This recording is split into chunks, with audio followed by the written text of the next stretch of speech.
Hey everyone, today I wanted to show how to link your Airbnb calendar to your VRBO calendar. Inside of Airbnb, you want to log in as the owner and then go to your listing. Then once you're at your listing page, come down to pricing and availability and then calendar sync. Here, you're going to export the calendar from Airbnb. You're going to copy this iCal link, which is the link VRBO uses to keep your calendar up to date. So back on VRBO, you want to log into that dashboard, which will put you here. And then you want to go to calendar. And then up here at the top, you're going to see import and export. So go to import and export, manage imported calendars, because I've already imported my Airbnb calendar.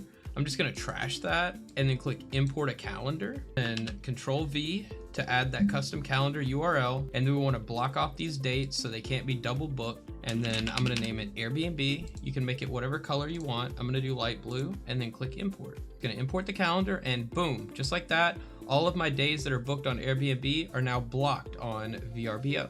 So we want to do it the other way as well. So we're going to export our VRBO calendar. We're going to get that same type of iCal link. We're going to copy it here. We're going to go over to Airbnb and then we're going to go import calendar. We're going to give it the address. We're going to name it VRBO and then we're going to click import calendar.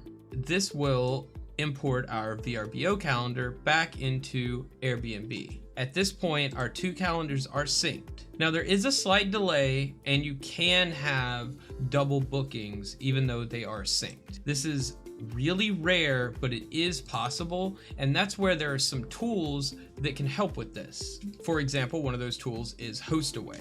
If you are looking for something like that, I'll leave a link in the description below. That's it for now. Thanks for watching and I'll see you in the next one.